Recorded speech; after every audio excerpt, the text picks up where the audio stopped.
Assalamualaikum warahmatullahi wabarakatuh. Good evening, Luzon, Visayas, and Mindanao. Together with the Presidential Communications Office, I'm Princess Abiba Saripauda from Radyo Pilipinas. Welcome to Balitang Pambansa.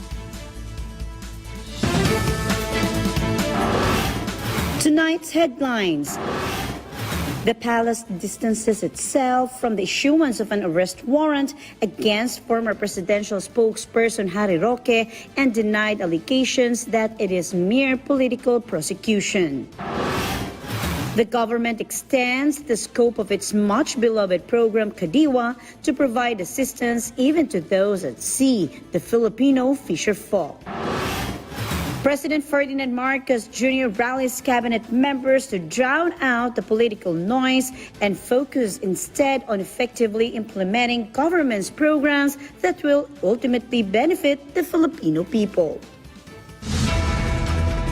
On top of the news, disgraced former presidential spokesperson and chatterbags Harry Roque, a known purveyor of conspiracy theories and falsehoods, is now playing the victim card to portray himself as government's poor whipping boy and target for continued persecution, which for all intents and purposes is false because it is a court of law that issued a warrant for his arrest and not the executive or legislative branches of government. Our Kenneth Pasyente tells us more. Following the issuance of a warrant of arrest against former presidential spokesperson Attorney Harry Roque, the palace has strongly denied his claim that he is merely being politically persecuted by the current administration. Yan po naman talaga ang kanyang magiging naratibo, kanyang depensa. Pero hindi po niya sinasagot ng mabuti kung nasaan nga ba yung mga dokumentong kanyang ipinangako sa House of Representatives at the time na nagkaroon po ng hearing sa Quadcom. So paano po kayo magkakaroon ng political persecution? At tandaan po natin, korte mismo ang nag-issue ng valid warrant of arrest patungkol po sa kaso ng qualified human trafficking.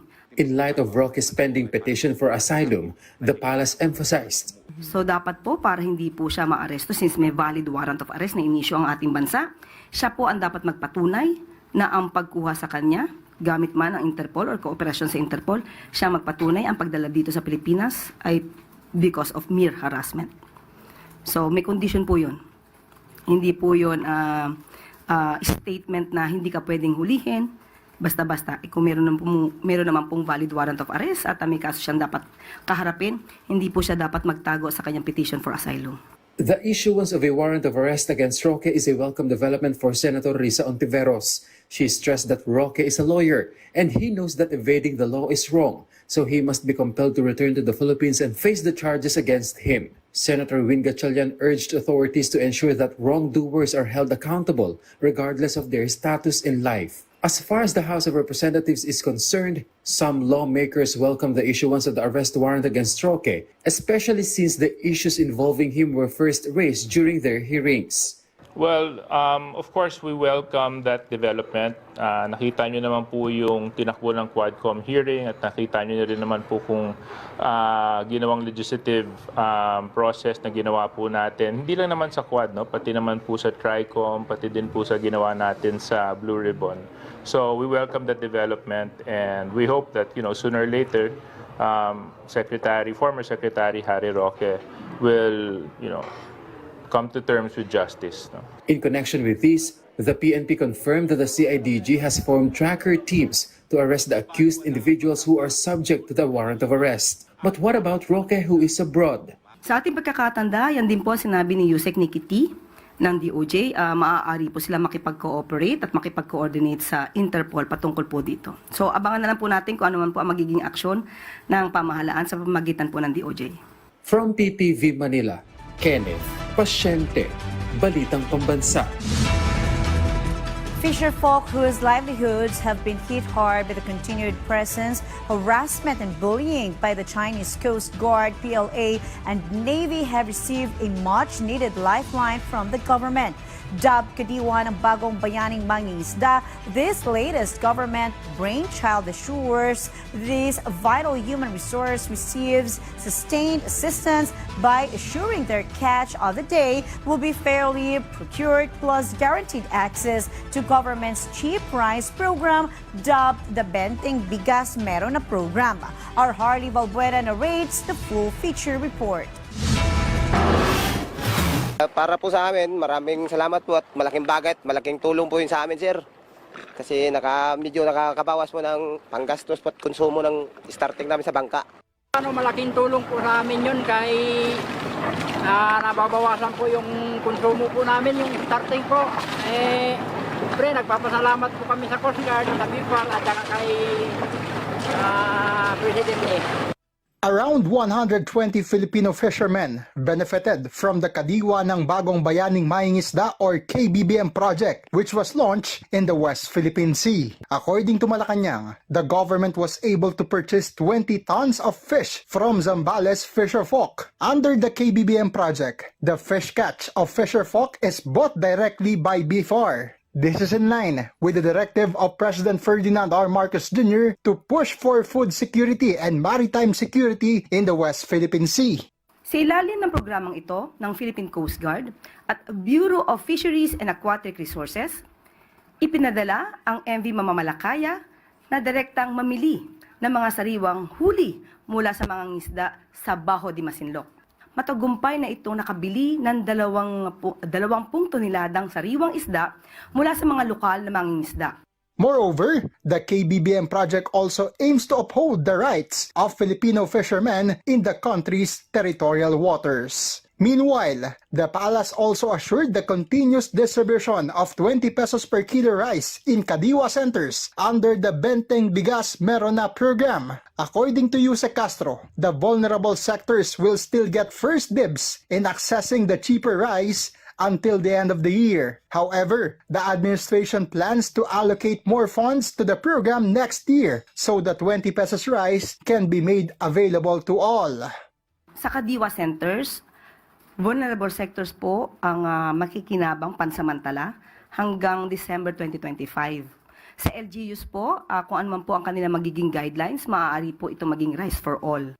Pero ang plano po sa susunod na taon po ay magkaroon po ng budget para maibigay po ang 20 pesos na bigas kada kilo sa lahat. Malacanang assured that under the term of President Marcos Jr., the KBBM project for fishermen and the sale of 20 pesos rice will continue as they both focus on food security. From PTV Manila, Harley Valbuena for Balitang Pambansa. President Ferdinand R. Marcos Jr. has directed his cabinet officials to stay focused on implementing programs and projects under their respective agencies despite ongoing political issues and controversies. This was confirmed by Palace Press Officer Attorney Claire Castro, who said the president gave the instruction during a recent meeting with key department heads. According to Attorney Castro, the meeting centered on strategies to accelerate the rollout of government initiatives that would contribute to the country's economic growth. The discussion also included immediate actions needed to ensure the swift implementation of projects aimed at improving the lives of Filipinos.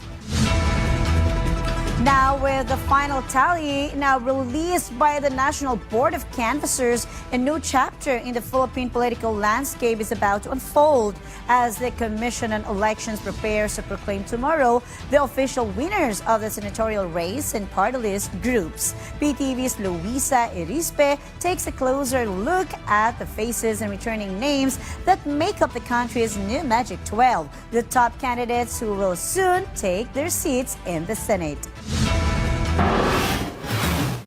The proclamation for the winning senators for the 2025 midterm elections is now all set for tomorrow. This after the National Board of Canvassers released the National Certificate of Canvass, which contains the final count and tally of those included in the top 12. Ranked first is Senator Christopher Bongo with 27,121,073. Second is Bam Aquino with 20,971,899. Third is Ronald Bato de la Rosa with 20,773,946. Ranking fourth is Erwin Tulfo with 17,118,881, and fifth is Kiko Panghilinan with 15,343,229. Next on the list is Rodante Marcoleta with 15,250,723 votes. Ping Lacson with 15,106,111 votes. Vicente Soto, who obtained 14,832,996 votes.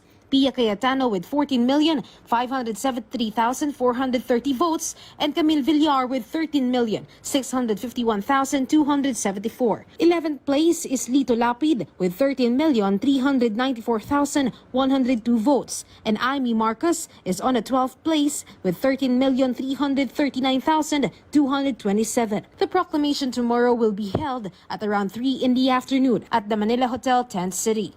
We're informed they will recommend to proclaim the 12 winning senatorial candidates base sa ranking kahapon, and we will have to have the proclamation by 3 o'clock tomorrow.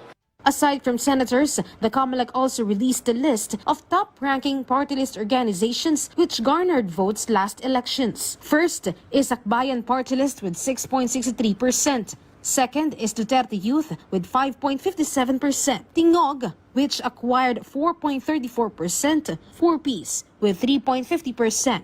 CIS with 2.96%. And Ako Bicol Party List with 2.56%. Other party lists with a high estimate of votes but did not achieve 2% from the total voter turnout are Uswag Ilonggo, Solid North, Trabajo, Sibak, Malasakit at Bayanihan, and others. COMELEC will still resolve issues within the party list like the number of seats, but their target is to proclaim winners on Monday.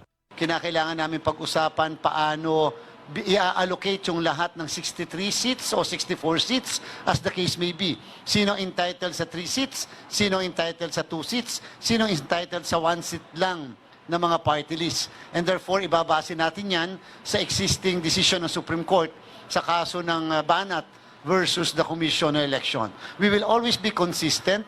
We will always be following the decision of the Supreme Court. Yun po yung gusto nating ipahayag, lalo na po doon sa mga party list na naghihintay ng pronouncement ng Commission on Elections. Meanwhile, this year's election reached 82.2% voter turnout, the highest in the history of midterm elections in the country. Almost 17.8 lang ang hindi nakaboto ng mga kababayan natin. 57 million more or less ang bumoto ng mga kababayan natin. Talaga naman pong historic. Talaga naman pong nag-uumapaw ang kaligayahan ng COMELEC sa pinakita ng mga kababayan natin. From PTV Manila, Luisa Erispe, Balitang Pambansa. Following public observations that several survey frontrunners did not make it to the final list of winners in the recent midterm elections, particularly among senatorial candidates, the Commission on Elections, or COMELEC, asserted that pre-election surveys should not be considered as definitive predictors of electoral outcomes. COMELEC Chair Attorney George Erwin Garcia explained that there are factors often not captured in surveys, such as last-minute changes in voters' decisions and the actual voting behavior of certain groups. He also stressed that while surveys can influence public perception, they may serve as a form of mind conditioning. He urged voters to focus on thoroughly evaluating the candidates themselves rather than relying solely on survey results. Meanwhile, House leaders confirmed their support for Speaker Martin Romualdez, saying he will remain in position through the 20th Congress despite rumors of a leadership change. Deputy Speaker J.J. Suarez and Representative Mark Enverga denied hearing about any moves to replace the current House Speaker and emphasized party unity. A recent House meeting was part of the preparations for the next Congress, not a loyalty check. Suarez also dismissed claims that impeachment of VP Sara Duterte weakened administration candidates, noting most signatories still won in past elections.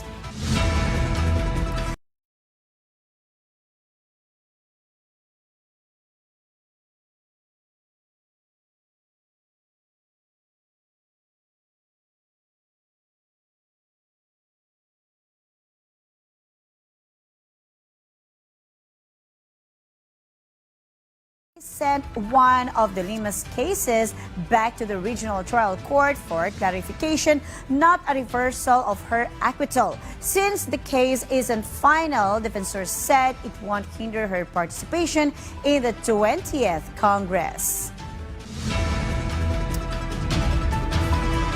On the other news, after PPCRV Chair Ana Sinson's explanation, the issue of a mismatch on the number of registered voters against the number of valid ballots. A valid ballot is one that has been scanned and counted once, but then there are occasions when ballots get scanned multiple times before the machine took it and came out the other end successfully. Hence, this was the reason why the number in the roll of registered voters did not sync or match with the number of votes actually counted, the latter being the number that is likely higher than the real number of registered voters in the poll body's roll. Then again, the poll body officials or those doing the count are focused on the valid vote count or the ones that were actually counted. Thus, the PPCRV is assured of no mass discrepancy or irregularity between the unofficial parallel vote counts of both the PPCRV and NAMFREL against the poll body's numbers or figures. On the other news, fertilizers and pesticides contain chemical elements that are deleterious to one's physical health. Hence, there is or are steps or protocols for their proper and safe disposal, which the Department of Agriculture's Fertilizers and Pesticide Authority is on a mission to educate or get farmers up to speed on.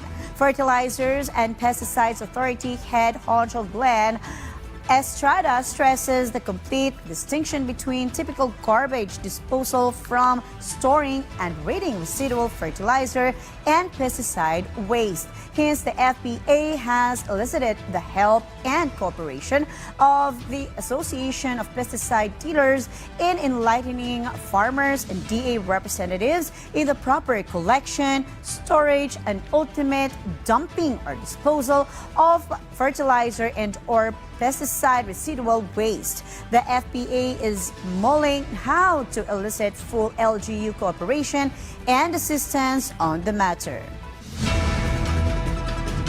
The local stock market extended its downward trend for a second consecutive day as investors continued to secure profits, leading to further declines in both the Philippine Stock Exchange Index and the broader All Shares Index. This and more in tonight's Business Wrap from the Philippine News Agency.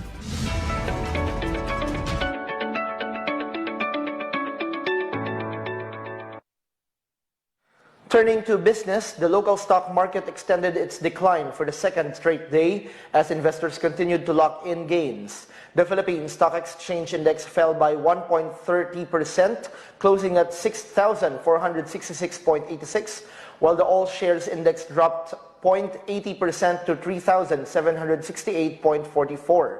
The holding firm's index managed to buck the trend, gaining 0.54%, while most sectors ended in the red. Mining and oil posted the steepest drop at 3.34%, followed by financials, property, services, and industrials. Rizal Commercial Banking Corporation's chief economist, Michael Ricafort, described the correction as a healthy, profit-taking phase after the market's recent gains.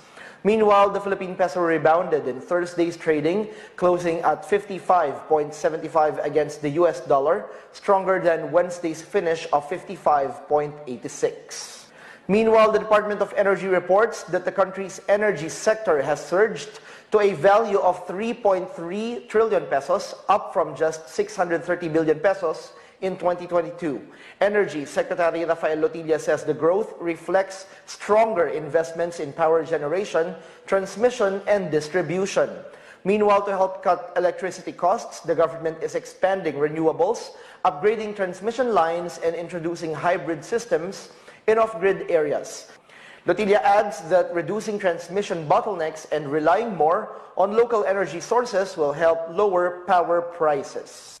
That sums it up for this week's business headlines. Happy weekend, everyone. From the Philippine News Agency, I am Bench Bondok for Balitang Pambansa. Thank you, PNA. Where conflict once cast long shadows, a new chapter unfolds. One where the Marcos administration's peace agenda reaches beyond ceasefires and into the soul of democracy, ensuring that every vote cast in BARMM is a step toward lasting peace and self-determination. Shane Acobo from Philippine Information Agency Region 10 tells us more. The peace agenda of President Ferdinand Marcos Jr. administration includes measures to ensure the peaceful, orderly, and credible conduct of elections, especially in the Bangsamoro Autonomous Region in Muslim Mindanao. Presidential Assistant for Bangsamoro Transformation, David B. Diciano, said the Office of the Presidential Advisor on Peace, Reconciliation, and Unity, or OPA-PRU, is carrying out this directive by supporting initiatives that aim to create a safe and secure environment for voters. Speaking at the signing of commitment between government forces and the Moro Islamic Liberation Front for Peaceful Elections in Lanao del Sur, Diciano said OPA-PRU is collaborating with peace stakeholders to reduce election-related violence and maintain stability. Diciano stressed that efforts to prevent violence and promote dialogue are rooted in the gains of the peace process, particularly in communities formerly affected by conflict. Let us all work together to promote respectful political discourse in our communities and show by example that political competition can occur within the bounds of our shared commitment to peace. He noted that through the sustained implementation of normalization and transformation programs, communities previously affected by conflict have seen improvements in security and civic participation. From Philippine Information Agency Region 10, Shane Acobo for Balitang Pambansa. At a time when high food prices continue to strain household budgets, one local government unit in Samar is showing that affordable rice doesn't have to be just a campaign promise. With strategic planning and strong community support, they've turned a bold idea into a tangible reality, bringing rice prices down to just 20 pesos per kilo. Alet Reyes from the Philippine Information Agency Leyte tells us more.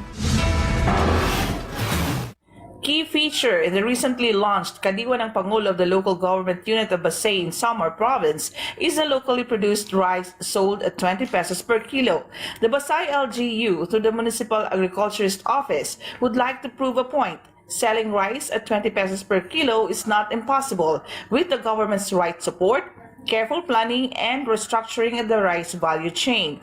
Basay Municipal Agriculturist Jesus Sabines said they have been providing low-income families and the marginalized sector with a 20 pesos kilo rice option even prior to the government's launching in May, fulfilling President Ferdinand R. Marcos Jr.'s campaign promise.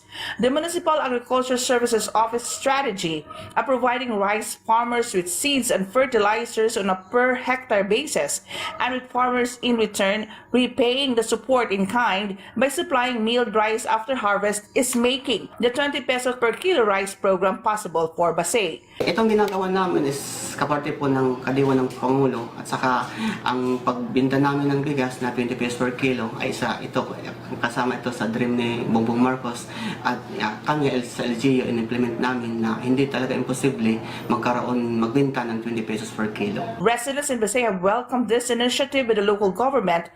Proof to this is the throngs of residents at the Kadiwa stores lining up to buy for themselves 5 to 10 kilos of rice. In communities long burdened by the cost of living, 20 peso rice is more than just a number. It is a symbol of what's possible when policy meets people's needs. Philippine Information Agency, Eastern Visayas, Alet Reyes, Balitang Pambansa.